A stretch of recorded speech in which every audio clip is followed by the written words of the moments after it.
cavab verdi.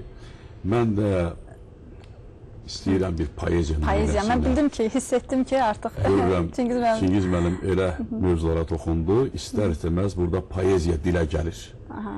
Şükranlıq hissini şeirin dili ilə vəsf edəcəksiniz. Və həm də verilişimizə, görüşümüzə bir xeyir-dua olaraq Peyğəmbər poemasından Zəlimxan Yaqubun, gözəl şairimiz, xalq şairi Zəlimxan Yaqubun Peyğəmbər poemasından bir neçə parça ilə həm sualı cavablandırım, həm də bir poeziya nümunəsi səsləndirim. Buyurun, mən məsləhətim verim.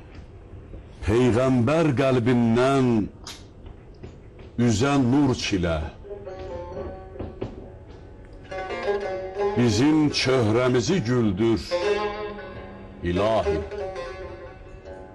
Bağlı qapıları aç üzümüzə, sirriləri bizə də bildir, ilahi.